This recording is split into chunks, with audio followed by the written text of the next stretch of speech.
தொடர்ந்து இந்நேரத்திற்கான தலைப்புச் செய்திகளை பார்க்கலாம். வங்கக்கடலில் இன்று உருவானது மோந்தா புயல். நாளை மச்சிலிப்பட்டினம் கலிங்கப்பட்டினம் இடையே ஆந்திர பிரதேச கடற்கரையை கடக்கும் என இந்திய வானிலை ஆய்வு மையம் அறிவிப்பு.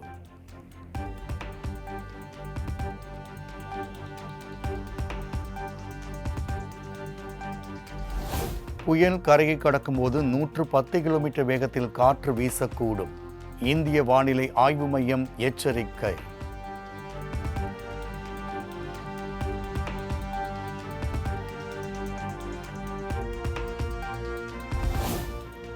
சென்னை, திருவள்ளூர், ராணிப்பேட்டை, காஞ்சிபுரம் ஆகிய 4 மாவட்டங்களில் இன்று மிக கனமழைக்கான ஆரஞ்சு அலர்ட்.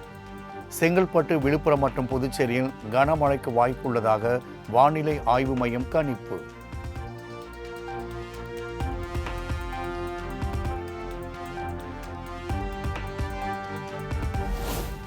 திருவள்ளூர் மாவட்டத்தில் நாளையும் மிக கனமழைக்கான ஆரஞ்சு அலர்ட்.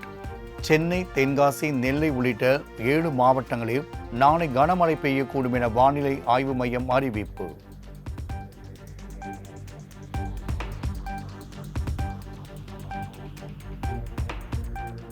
சென்னையில் பல்வேறு பகுதிகளில் நள்ளிரவு முதல் பரவலாக மழை. புயல் சின்னம் காரணமாக ஆரஞ்சு அலர்ட் விடுக்கப்பட்டுள்ள நிலையில் மிதமான மழை.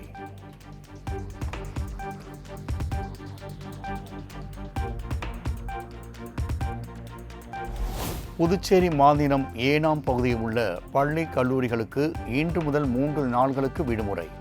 மோந்தா புயல் எச்சரிக்கை காரணமாக மாவட்ட ஆட்சியர் உத்தரவு.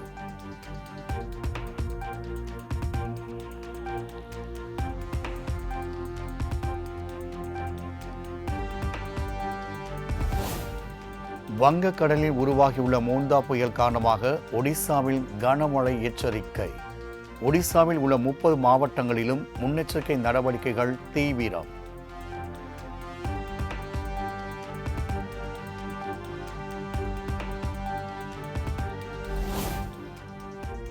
சென்னை மாதவரம் ஏரியில் திறக்கப்பட்ட அதிகப்படியான உபரி நீர் வீடுகளை சூழ்ந்ததால் மக்கள் பாதிப்பு. தண்ணீரால் பாதிக்கப்பட்ட தங்களுக்கு யாரும் உதவிக்கரம் நீட்டவில்லை என்றும் கண்ணீர்.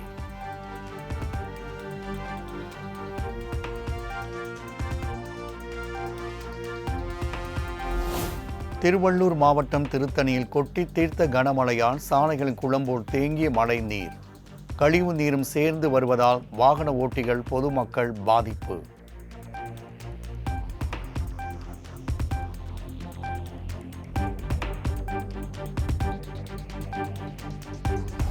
நாடு முழுவதும் வாக்காளர் சிறப்பு தீவிர திருத்தம் மேற்கொள்ளும் விவகாரம். இன்று முக்கிய அறிவிப்பை வெளியிடுகிறது இந்திய தேர்தல் ஆணையம்.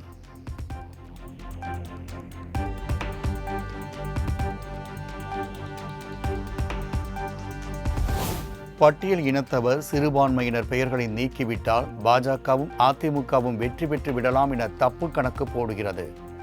எஸ்ஐஆர் நடவடிக்கையை திமுக சட்ட ரீதியாக எதிர்கொள்ளும் என்றும் முதலமைச்சர் உறுதி.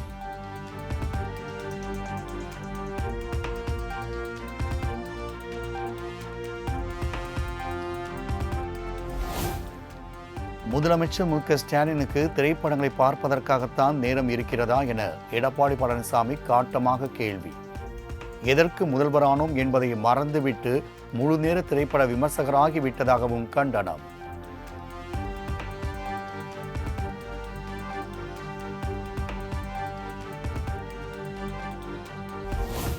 பருவமழை காலத்திலும் அரசியல் களத்தில் ஏதாவது அறுவடை செய்ய முடியுமா என எடப்பாடி பழனிசாமி செயல்படுவதாக முதலமைச்சர் குற்றச்சாட்டு.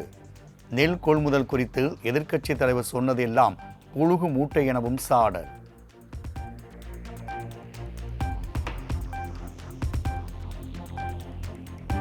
"99% வாக்குறுதியை நிறைவேற்றிய பொற்கால ஆட்சி என்று வழங்குவது வெட்கக்கேடானது என நைனா நாகேந்திரன் காட்டம்.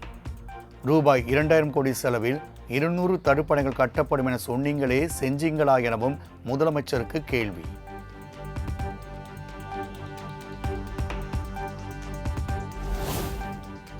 கரூரில் நெரிசலில் சிக்கி உயிரிழந்த 41 குடும்பத்தினரை மாமல்லபுரத்தில் தனியார் விடுதியில் இன்று சந்திக்கிறார் தவேக தலைவர் விஜய். நெரிசலில் சிக்கி காயமடைந்த 110 பேரும் தங்கள் குடும்பத்தினருடன் விஜயை சந்திக்க உள்ளதாக தகவல்.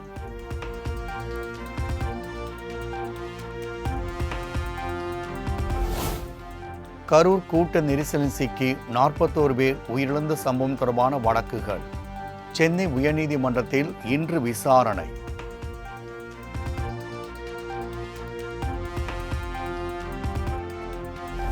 கரூர் கூட்ட நெரிசல் சம்பவம் தொடர்பாக தவேக பொதுச் செயலாளர் ஆனந்த், இணை பொதுச் செயலாளர் நிர்மல்குமார் நேரில் ஆஜராக சிபிஐ சம்மன். நாளை கரூர் சிபிஐ அலுவலகத்தில் ஆஜராகி விளக்கம் அளிக்க உத்தரவு.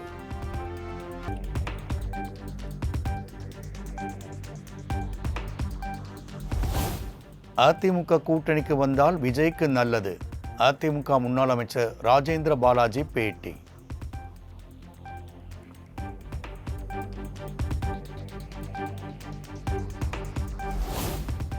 திமுக விசிக கூட்டணியை சகித்துக் கொள்ள முடியாத பாஜக அவதூறு பரப்புகிறது என திருமாவளவன் குற்றச்சாட்டு. தமிழ்நாட்டில் கூட்டணி அமைக்க கட்சிகள் கிடைக்காமல் போராடி கொண்டிருக்கிறது எனவும் விமர்சனம்.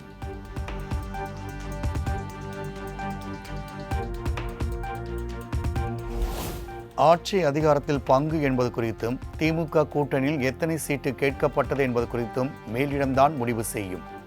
தமிழ்நாடு காங்கிரஸ் மேலிட பொறுப்பாளர் கிறிஸ் சோடங்கர் பேட்டி.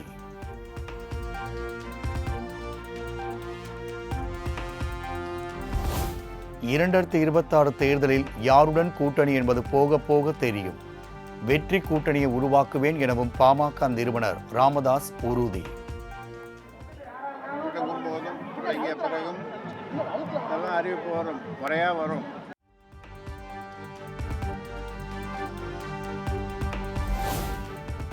கள்ளச்சாராயம் குடித்து உயிரிழந்தவர்களுக்கு நிவாரணம் வழங்கி அவர்களை ஊக்கப்படுத்துகிறது தமிழ்நாடு அரசு.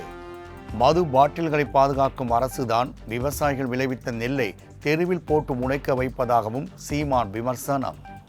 4 கோடி தார்பாய் வாங்கி மூட, ஆனா உங்க சமாதிக்கு எத்தனை கோடி செலவழிச்சிருக்கீங்க? நீங்க கட்டுற ஒவ்வொரு கட்டடங்களுக்கும் யாரு கேட்டது? இதெல்லாம் எது அத்தியாவசியம்னு கூட தெரியாதா?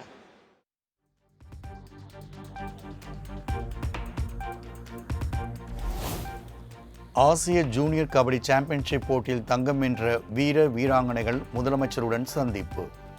கார்த்திகா மற்றும் அபினேஷ் ஆகியோரை தனது இல்லத்திற்கு நேரில் அழைத்து தலா 25 லட்சம் ரூபாய் ஊக்கத்தொகை வழங்கி பாராட்டு.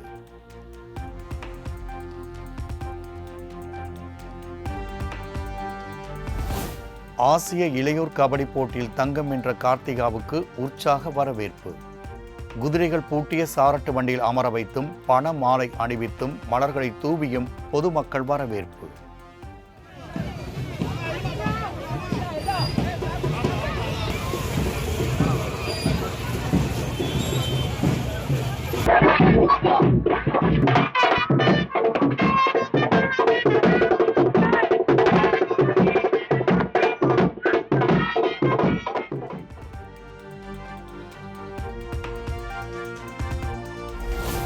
மகளிர் உரிமை தொகை சரிபார்ப்பு பணிகளில் ரேஷன் கடை ஊழியர்களை பயன்படுத்த எதிர்ப்பு.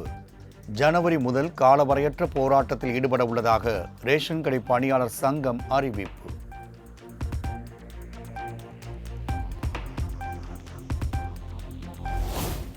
பட்டுக்கோட்டை அருகே அரசு நடுநிலைப் பள்ளியில் 5ஆம் வகுப்பு மாணவியிடம் பாலியல் சீண்டல் ஈடுபட்ட ஆசிரியர் போக்சோ சட்டத்தின் கீழ் கைது. கல்வித்துறை உயர் அதிகாரிகளுக்கும் போலீசாருக்கும் தெரிவிக்காததால் தலைமை ஆசிரியையும் கைது செய்து அதிரடி.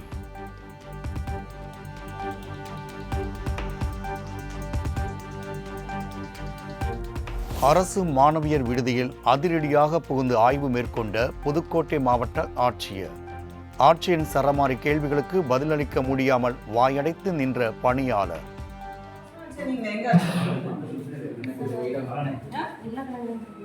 உருளைக்கிழங்கு ரசம் இங்க இன்னும் வைக்கல. எத்தனை மணிக்கெல்லாம் கொடுக்கணும்? டைம் என்ன? மணி என்ன? எத்தனை மணிக்கு டின்னர் கொடுக்கணும்? மெனு இல்லை, நீங்க குழந்தைங்களுக்கு போடல, நீங்க இன்னும் சமைச்சு முடிக்கல. என்ன நடக்குது? யார் உங்களுக்கு எவ்வளோ அளவு எடுத்து கொடுக்குறது? எந்த அம்மா? வாட்ச்மேன் அம்மா. வாட்ச்மேன் அம்மா தான் இங்கே எல்லாமே வார்டன் கிட்ட எல்லாமே அவங்க தான் இல்லையா? வார்டன் வேணுமா? ஃபோன் பண்ண என்னாச்சு அவங்க? எங்க இருக்காங்க? உங்க வீடு என்ன? ஈரோடு போயிட்டு எப்படி வருவாங்க இங்க? தங்க வேணாம் இங்க. நாளைக்கு அந்த அம்மா வரணும். மார்னிங் வந்து பாக்குறோம் காலையில. என்ன இங்க இருக்க ஒரு லாக் இல்ல, இந்த மாசம் எங்க மேல தள்ளிருக்காங்க.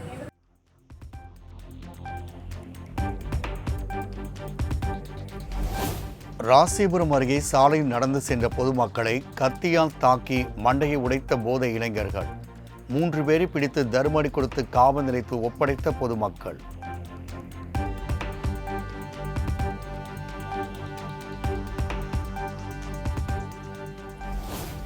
வந்தவாசி அருகே ஆபத்தை உணராமல் ஏரியில் பெண்கள் குழந்தைகள் நீச்சல் அடித்து குதூகல கொண்டாட்டம். உயிர் சேதம் ஏற்படுவதற்குள் காவல்துறையினர் நடவடிக்கை எடுக்க வேண்டும் என பொதுமக்கள் கோரிக்கை.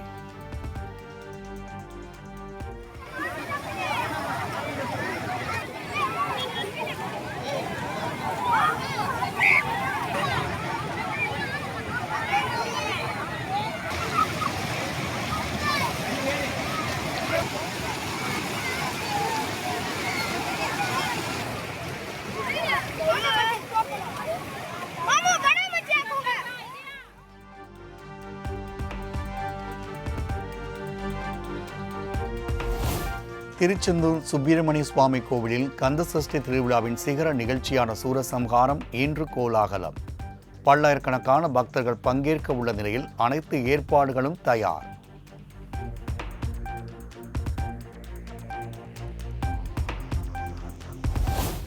புதுச்சேரியில் சொத்து தகராறில் தாய் கழுத்தறுத்து கொலை. மகன் மற்றும் பேரனை கைது செய்து சிறையில் அடைத்த போலீசார்.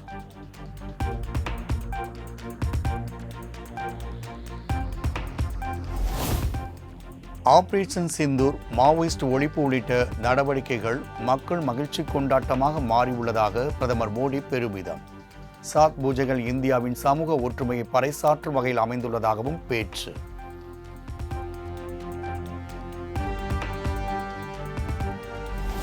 பீகாரில் விரைவில் சட்டப்பேரவை தேர்தல் நடைபெறவுள்ள நிலையில் முன்னாள் அமைச்சர்கள் உட்பட 16 பேர் ஐக்கிய ஜனதாதள கட்சியிலிருந்து நீக்கம். கட்சி விரோத நடவடிக்கைகளில் ஈடுபட்டதாக கூறி முதலமைச்சர் நிதிஷ்குமார் அதிரடி.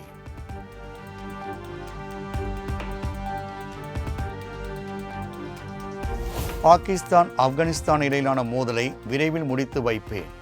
பாகிஸ்தான் ராணுவ தளபதி முனீர் மற்றும் பிரதமர் ஷெபாஸ் ஷெரீப் சிறந்த மனிதர்கள் என்றும் அதிபர் ட்ரம்ப் பாராட்டு சான்றிதழ்.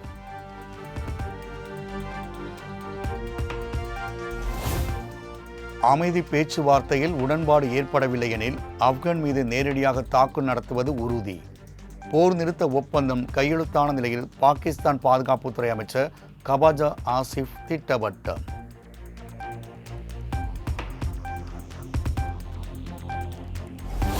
சவுதி அரேபியாவில் பலுச்சிஸ்தானை தனி நாடு போல் குறிப்பிட்டு பேசிய விவகாரம். பாலிவுட் நடிகர் சல்மான் கானை தீவிரவாதிகளின் பட்டியலில் பாகிஸ்தான் சேர்த்ததாக தகவல்.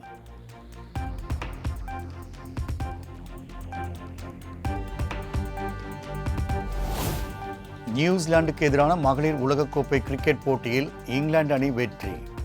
8 விக்கெட்டுகள் வித்தியாசத்தில் நியூசிலாந்து அணியை வீழ்த்தி அசத்த.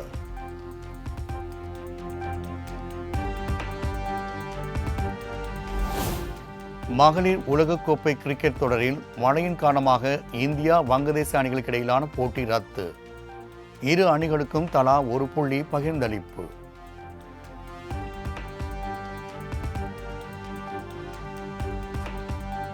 இரண்டாவது சென்னை ஓபன் சர்வதேச மகளிர் டென்னிஸ் சாம்பியன்ஷிப் போட்டிகள் நுங்கம்பாக்கத்தில் இன்று தொடக்கம். கடந்த 2022ஆம் ஆண்டு அறிமுகம் செய்யப்பட்ட இந்த போட்டியின் மொத்த பரிசுத் தொகை 2.39 கோடி ரூபாய்.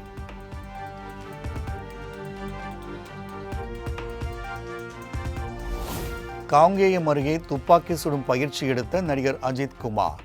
இணையத்தில் வைரலாகும் வீடியோ காட்சி.